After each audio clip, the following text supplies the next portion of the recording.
ces déclarations d'identité. On va en parler avec vous, Marie Camillac. Merci d'être présente à ce micro. Merci à vous de m'avoir invité. Ravi de vous accueillir. Bonjour. Avocate au barreau de Paris. Vous travaillez sur les usurpations d'identité. Alors, usurper d'identité, c'est si je me fais passer pour quelqu'un d'autre avec des faux papiers et ce quelqu'un d'autre existe vraiment ou c'est un nom totalement inventé ? Alors, ça recouvre de multiples facettes, mais le principe, c'est que effectivement, on va utiliser les données personnelles de quelqu'un comme si elles nous concernaient nous-mêmes. Et si on invente totalement, si je me fais appeler Hans Bernard, que ça marchera pas. Ça marchera pas. Hans ça passera pas. Mouloud Bernard. T'es plus raisonnable. Et que ce Mouloud Bernard n'existe pas.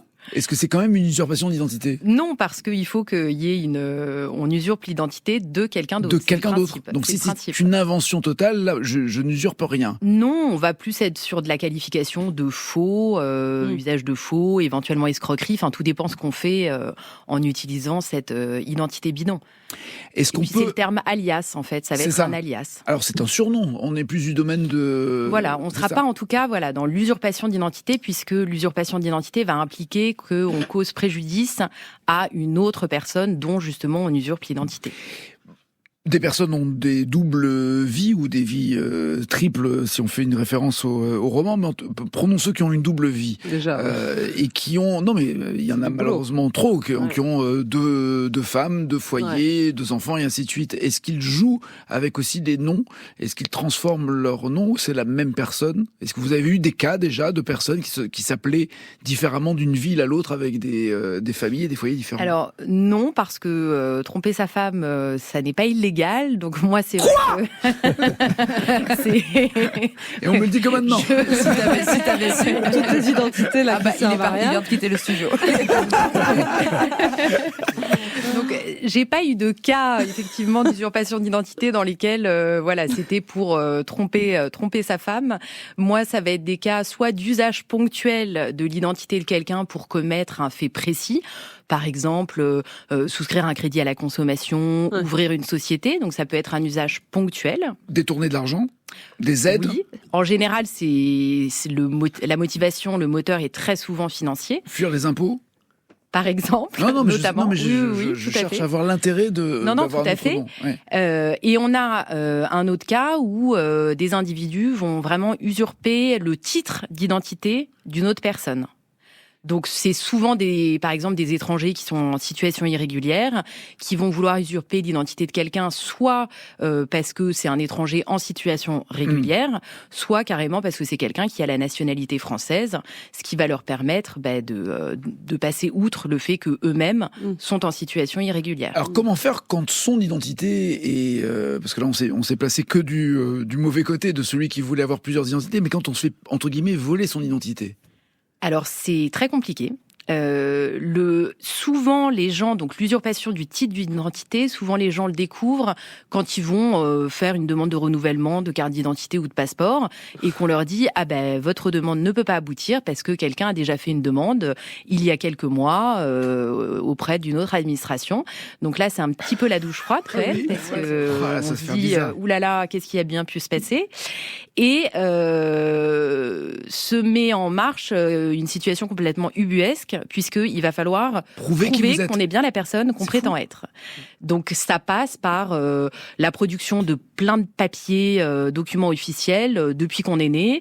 Ça passe par le père, la mère, le frère qui vient au commissariat attester que oui, vous êtes bien la sœur, la fille de l'individu en question. Enfin, c'est absurde. Et en plus, les procédures, généralement, sont longues. Tout est centralisé, en fait, à Nantes. Alors, comment se prémunir de ce genre de situation ? Est-ce qu'il faut anticiper en disant, on prépare déjà un dossier pour prouver qui je suis ? Alors, ça paraît complètement fou, quoi. Oui, ça me paraît délirant de préparer ça. Généralement, dans la plupart des cas, l'usurpation de titres d'identité, ce sont plutôt des individus qui n'ont pas grandi en France, souvent. C'est quand même plus compliqué au niveau de l'antériorité quand l'individu a toute sa vie vécue en France. C'est vrai que c'est beaucoup plus facile de rapporter la preuve de qui on est. En général, voilà, ce sont des Français nés à l'étranger ou alors qui sont victimes d'usurpation d'identité. Oui, tout à fait. D'accord. Ou alors des personnes qui ont acquis la nationalité française, qui ne sont pas nés français. D'accord. Et la traçabilité est plus compliquée parce qu'ils pouvaient être dans des pays où il y a un petit peu moins de paperasse administrative, on va dire, qu'en France. Est-ce qu'il est facile, comme évoqué tout à l'heure par Michel Bussy, d'aller déclarer la naissance d'un bébé à la mairie et puis de dire un peu tout et n'importe quoi?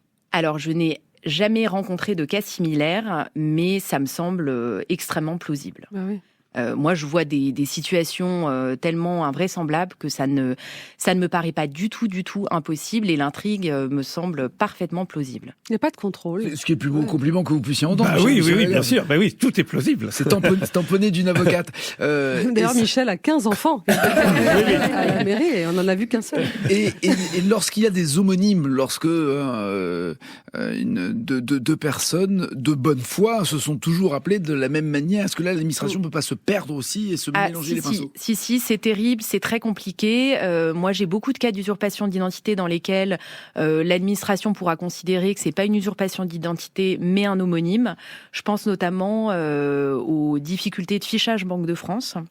Puisque le principe, c'est que quand on va faire une demande de crédit auprès d'une banque, elle va vérifier donc si on est fiché ou pas Banque de France, et la Banque de France a pour rechercher ce qu'on appelle une clé Banque de France.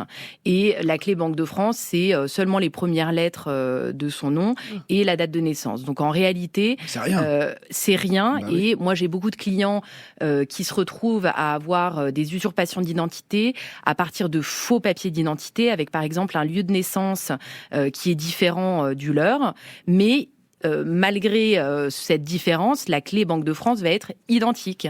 Donc, ça va créer des complexités puisqu'on va leur imputer le fichage qui ne les concerne pas. Donc, ils vont devoir expliquer, oui, mais vérifiez bien la date de naissance, le lieu de naissance, puisque ce n'est pas mon lieu de naissance, ce n'est pas moi, mais ça implique des vérifications complémentaires. Et les banques sont pas toujours très motivées pour le faire. Mais pour certaines personnes, ça va être dramatique. Oui. De voir, parce qu'on l'évoque presque comme des anecdotes, comme il y a plein de cas, il y a plein de ceci, il y a plein de cela, mais c'est toute une vie qui s'écroule. C'est dramatique. J'ai quand même un client qui travaillait dans le secteur de la sécurité. On a refusé le renouvellement de sa carte professionnelle parce que il était censé avoir fait de la prison, alors que c'est son usurpateur qui était allé en prison. Ah ouais. Non, ça peut aller très très loin. Ah ouais.